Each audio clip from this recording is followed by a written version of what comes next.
सदियों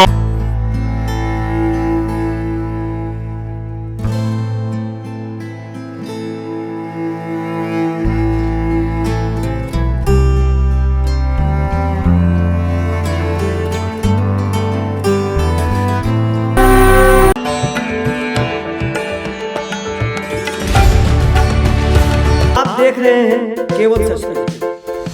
नमस्कार, आप देख रहे हैं केवल सच न्यूज। मैं हूं ब्रजेश मिश्रा और हमारे साथ, जैसा कि आपने हमेशा देखा है और सुना भी है, अयोध्या से चलकर आए आचार्य सुदर्शन जी महाराज को, और आज पुनः एक बार केवल सच न्यूज के कार्यालय में वह प्राण प्रतिष्ठा, राम मंदिर का प्राण प्रतिष्ठा होने के बाद पुनः एक बार केवल सच के न्यूज के कार्यालय में हम मौजूद हैं और हम आपको उनसे कई बात जानकारी भी देंगे और कई सवाल उनसे पूछेंगे और आपको ये बताने की कोशिश करेंगे कि भगवान श्री राम के प्राण प्रतिष्ठा हो जाने के बाद भारतीय राजनीति में, बिहार की राजनीति में और विधि व्यवस्था में और धर्म और सनातन के प्रेमियों के बीच कैसा माहौल है, इन्हीं मुद्दे को लेकर हम एक बार फिर से सुदर्शन जी महाराज आपका स्वागत करते हैं केवल सच न्यूज। जय श्री राम, जय राम।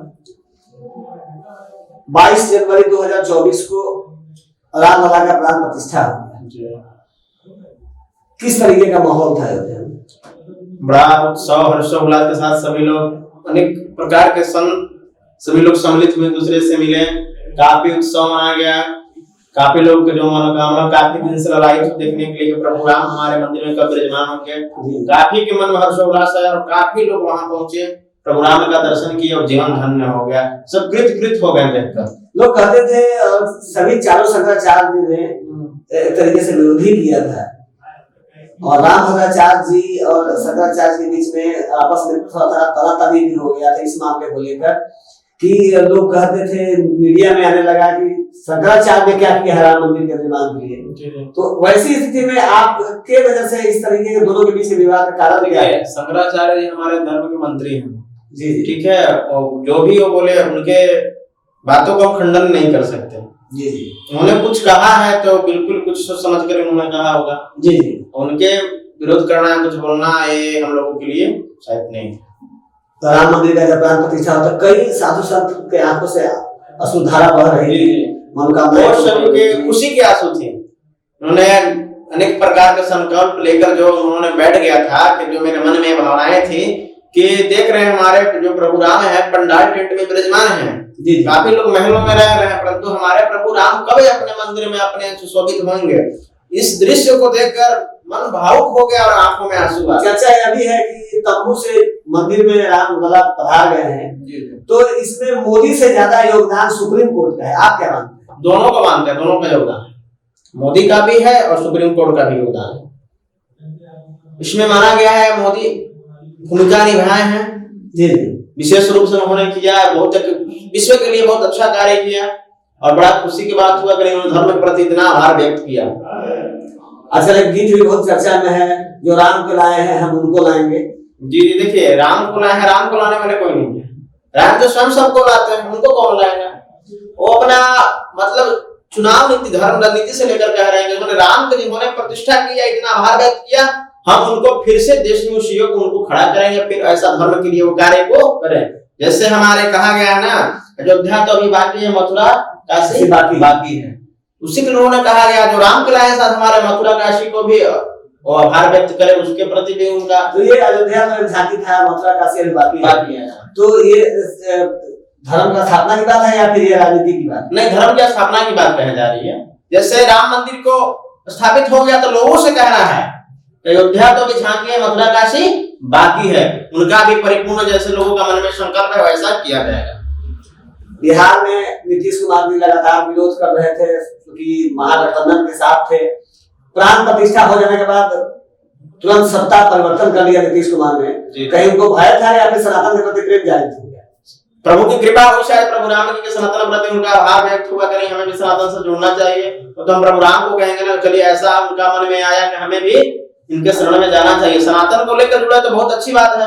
सनातन सबको अपने आश्रय लेता है, सबको स्वीकार करता है। लालू प्रसाद यादव भी छठ का पूजा करते हैं, भगवान भक्ति भाव करते हैं, लेकिन उनके प्रति ये कृपा भाव नहीं दिख रहा है। देखिए वो छठ पूजा करते हैं, व्रत करते हैं, परंतु कुछ होते हैं ऐसे लोग धर्म प्रति करते हुए भी विरोध करते हैं। जी तो अगर वास्तविकता हो उनके प्रति लगे सनातन प्रति समर्पण होना है तो वो भी आएंगे तो उनका भी स्वागत होगा। जैसे आपने कहा कि मंदिर से ज्यादा जरूरी अस्पताल है, मंदिर से ज्यादा जरूरी विद्यालय है, वैसी स्थिति में जो लोकसभा का चुनाव 2024 में होना है, तो क्या जो सनातन का विरोध कर रहे हैं या सनातन के प्रति आस्था नहीं रखते हैं, तो क्या वे लोग पुनः विपक्ष में बैठेंगे या फिर वो लोग मंदिर और अस्पताल की बात करके जनता के हित की बात कर रहे हैं तो उनको लाभ होगा इससे? देखिए, जनता के हित की भी बात करेंगे लोग और मंदिर को लोग विरोध नहीं करेंगे, मंदिर के भी हित के लिए बात करेंगे। मंदिर से देखिए क्या विरोध किसी को कहा गया है मंदिर आप बनवा रहे तो 10 बनवाइए, कौन रोका है? जी। परंतु जो जानबूझकर ये मंदिर को सिर्फ विरोध कर रहे हैं, मानिए सनातन को खंडन कर रहे हैं, सनातनी नहीं हो सकते। मतलब कि उनकी सत्ता जो है पुनः विपक्ष में ही बैठे। हाँ, विपक्ष में बैठेंगे।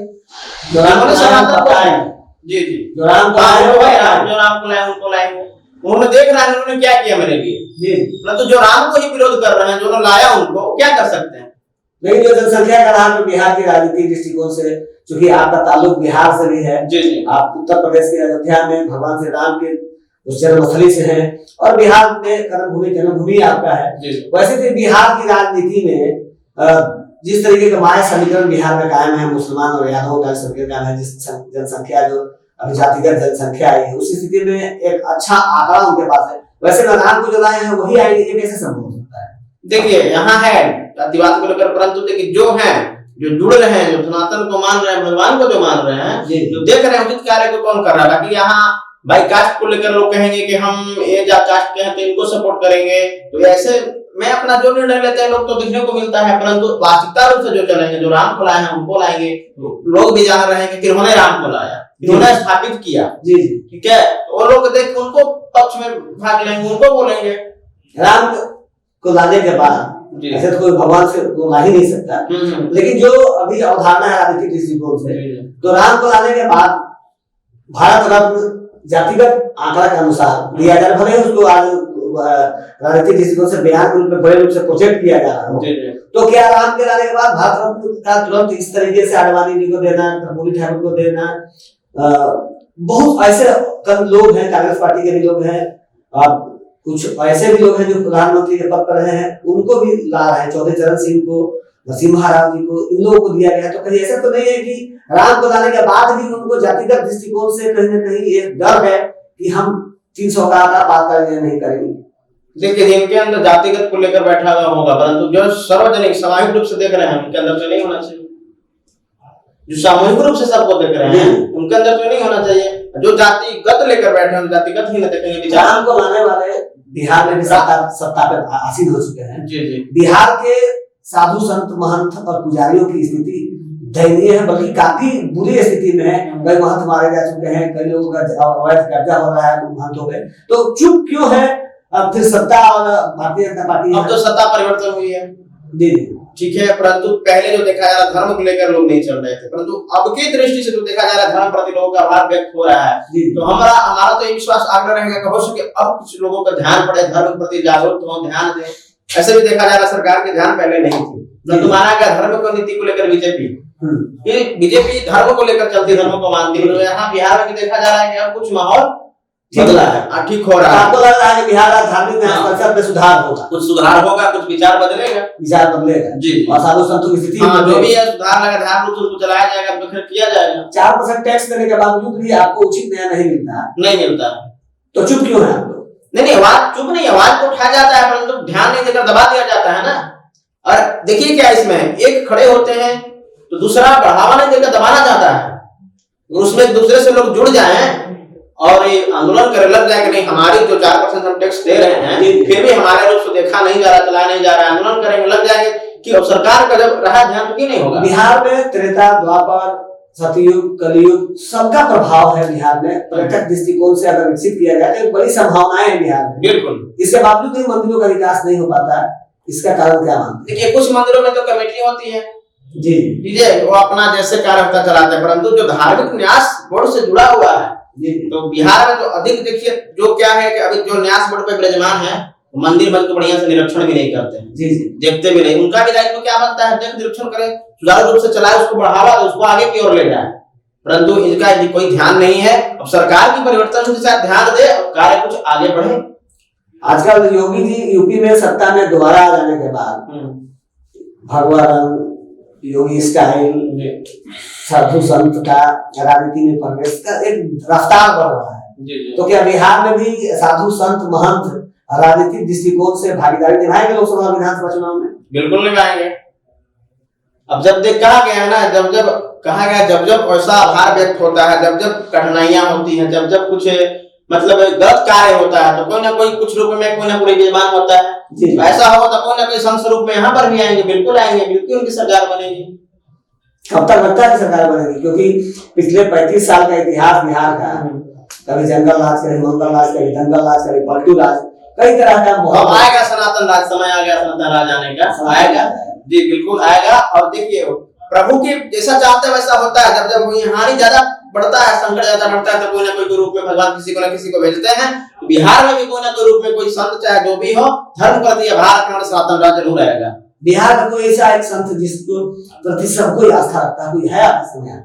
देखिए सभी की आस्था अपना अपना में होता है, एक प्रति आभार किसी का नहीं होता, जिसको जिस रूप में होता है उनको सब लोग मानते हैं। जैसे हमारे बिहार में जैसे जीएस स्वामी जी का एक अपना महत्व है। देखिए जैसे हमारे दादा गुरु जी महाराज रणजीत स्वामी जी हुए, उनके जो पीठ पे विराजमान प्रभु जी गुरुदेव भगवान जी स्वामी जी महाराज, उनको वात्सल्य संत रूप में पूज्य गुरुदेव भगवान है। उनको लोग देखता भी है, संत स्वरूप में विराजमान रहते हैं, परंतु उनको राजनीतिक से क्या है, तो धर्म नीति अपना धर्म सनातन धर्म को प्रचार कर रहे हैं।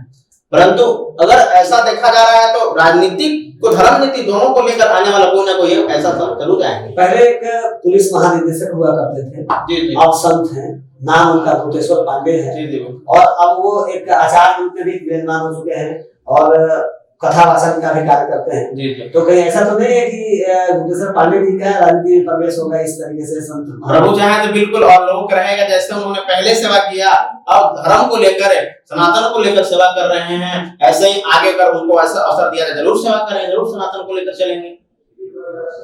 उन्होंने धर्म को लेकर चला, पहले भी सेवा किया, परंतु अब सनातन को लेकर चलने लगे, अनेक अच्छा ही कार्य कर रहे हैं, सनातन को हमारा बढ़ावा दे रहे हैं, प्रचार कर रहे हैं। ऐसे अगर वैसा उनके योग बैठा देगा तो और धर्म को लेकर ही चलेंगे। आप जय श्री राम के काम तो हो गया, मंदिर बन गया, हाँ बिल्कुल, तो अब तो जय श्री राम का नारा कम होगा क्या है? ऐसा थोड़ा है कि मंदिर बनेगा तो नारा कम होगा? मथुरा काशी बातें है ना, मथुरा काशी बातें तो नाम तो छोड़ दिया जाएगा, भोले भोलेनाथ और जय जय भोलेनाथ और जय जय कृष्ण होगा। इनका जयकारा लगाया जाएगा काम को पूर्ण करने के लिए, मतलब जैसे कि उत्साह बढ़ा जाता है। कहा गया है कभी भी बात सुनिएगा तो जय श्री राम जोर से बोला जाता है, जैसे लोगों को प्रबल बल बढ़ाया जाता है जैसे राम के प्रति, राम मंदिर के प्रति, वैसे ही अब महादेव और राधे राधे को जो लेकर किया जाएगा वो बढ़ावा, मतलब कार्य प्रति लोगों को देने के लिए नहीं, कार्य ऊर्जा संचार, ऊर्जा बढ़ाने जोश बढ़ने के लिए, ताकि आप जागृत हो जाए, बाकी लोग जो विरोधी है बेहोश हो जाए। जी जी बिल्कुल, हाँ, ये नहीं कि अब राम मंदिर बन गया तो जय श्री राम नहीं बोला जाएगा, सदैव आजीवन चलेगा। धीरेन्द्र शास्त्री फिर कब बिहार में आ रहे हैं?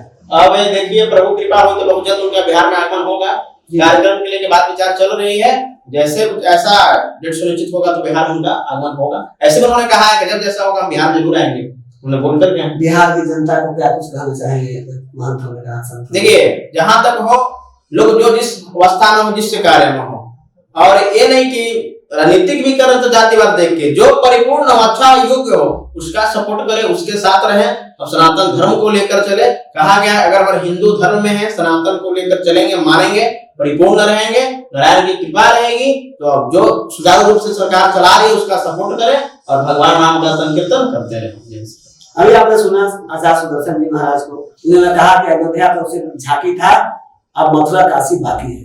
यानी कि अब जो हमला होने वाला है, हमला इसलिए क्योंकि आजकल विरोधी जो सनातन धर्म को नहीं मानते हैं या सनातन के प्रति एक द्वेष और ईर्ष्या का भाव रखते हैं, उनके लिए एक राजनीतिक मंच है। लेकिन राजनीतिक दृष्टिकोण से भी निश्चित तौर पे यह एक नारा था, अयोध्या तो सिर्फ झांकी है, मथुरा काशी बाकी है।